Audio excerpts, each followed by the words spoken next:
Hey everybody, welcome to this video. Today I want to talk with you a little bit about security frameworks, answer a couple of questions for you, such as what a framework is, what common frameworks are out there, and also where you can get started with implementing one for your business. For those of you that don't know me, my name is Corey McWade. I'm the Vice President of Engineering with the Apex Technology Group. Been working in the IT field for a little over 16 years. Um, and I've been working with the Apex Technology Group for almost 13 years. Question I get asked a lot is, what is a framework? Well, a framework is really nothing more than just a published set of guidelines, right? It's a series of predetermined, controls and processes that can help you achieve a number of different things.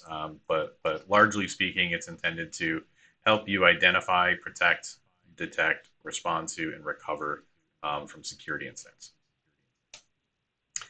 Common frameworks that are out there, you'll hear a lot of, talk about NIST, right, the National Institute of Standards and Technology. NIST publishes a number of different standards. However, they're all revolving around the NIST cybersecurity framework. It's a very basic, or can be a very basic, framework to implement, and can be applied to just about any organization.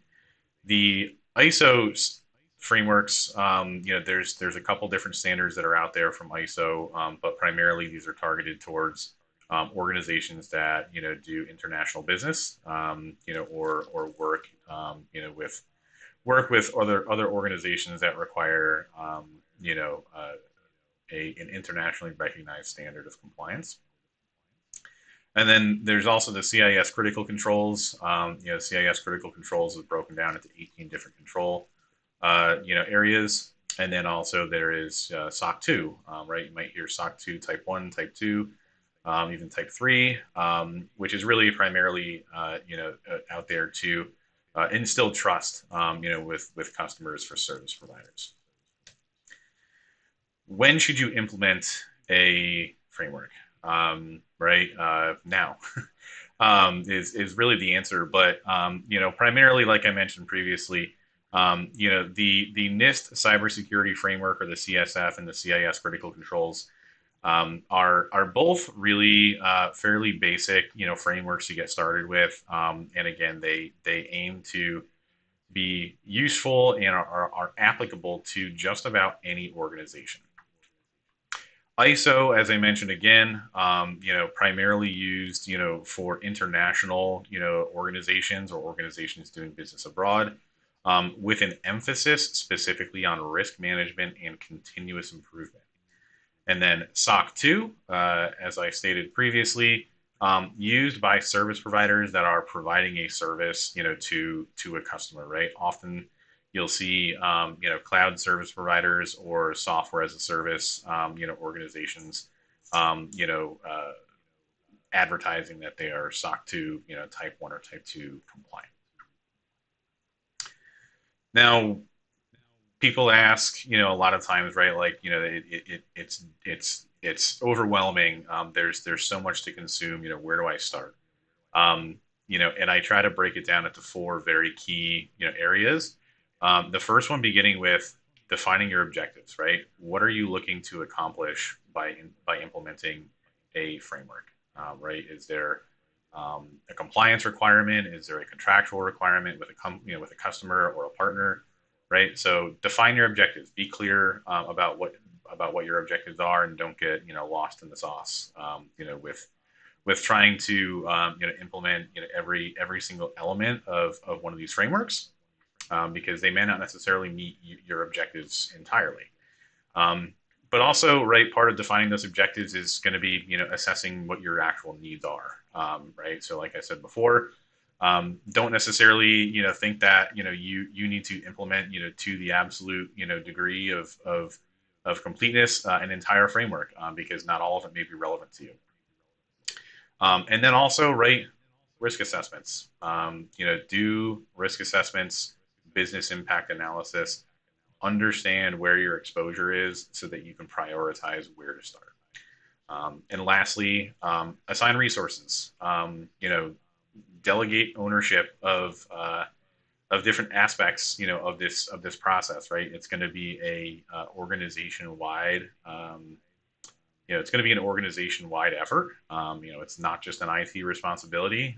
There's a heavy emphasis on technology, but information security in general is an organization-wide effort. So assign resources, clearly understand what the right roles and responsibilities are amongst different resources, with a vested effort in implementing these controls. And then, once you've gotten through your implementation, you've got a great, you've got a bunch of really great controls, that you've worked on implementing. You're done, right? No. The answer is no. So, what you now move into the phase, into the next phase of, which is, generally governing, that program, or governing your information security program for your organization. And by implementing these controls, right, they need to be continuously monitored, for their efficacy, and also for their accuracy. So one of the things that you want to start to do is develop a governance program to ensure the sustainability long term of that framework that you just implemented. So how do you do that? Right, establish leadership and accountability mechanisms. Right. The whole of organization effort to develop an information security program, in implementing some of these frameworks that identify particular controls, right, should be a top down approach. It should be there should be an investment from the leadership of the organization, and there should be accountability for those that maybe deviate from those controls, or skirt policy. Right, you need to establish modes of accountability. You need to also develop policies and procedures to ensure that your organization are abiding by your required controls. So certain things like password length, password rotation, logging, log retention, any number of different things. Right, you want to make sure that you're clearly identifying specifically the policies that support your controls, and then also the procedures that support those policies. And once you've got those policies and procedures developed, right, train your staff, train your organization, make sure that everybody knows about them, and are well versed in every aspect of them. Make them available. Don't just stick them in a human resources folder somewhere that nobody's ever got that nobody's got access to, that no one's ever going to see again. Train your staff, train your organization, make sure that they understand how those policies impact them, and also that they're aware of what procedures they should be using to perform their certain job functions. And then the next thing is implementing continuous monitoring. Continuous monitoring can be done in a number of different ways. However, one of the more appropriate ways to do so is to regularly audit yourself.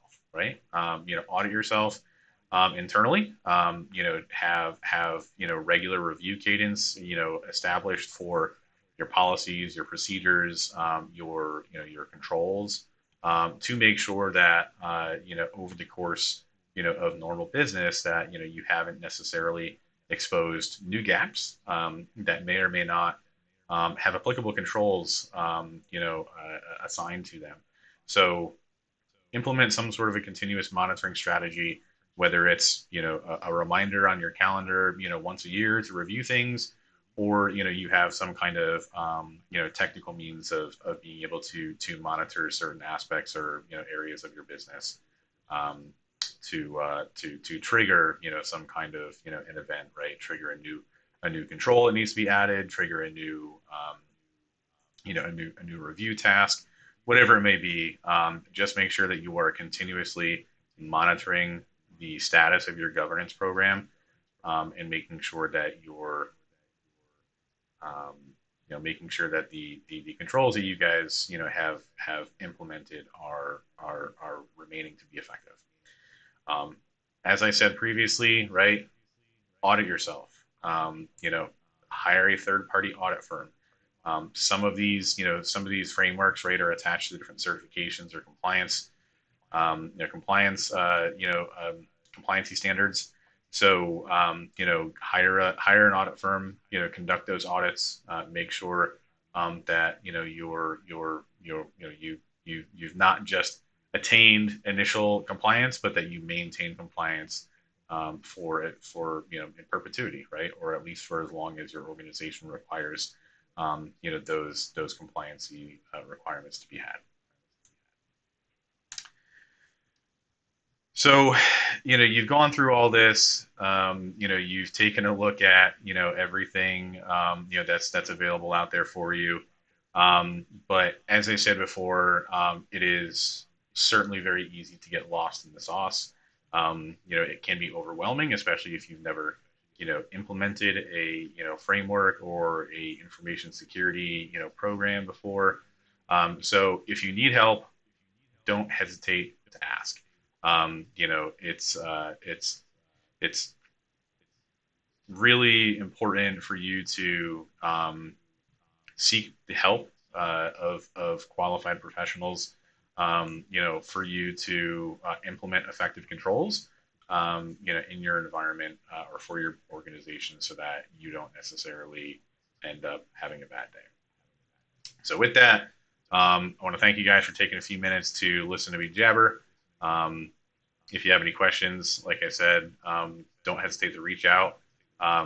Feel free to contact, the Apex sales team, to ask about, what we can do to help you in your information security journey, or you can give us a call at 401-277-3000. Thanks. Talk to you soon.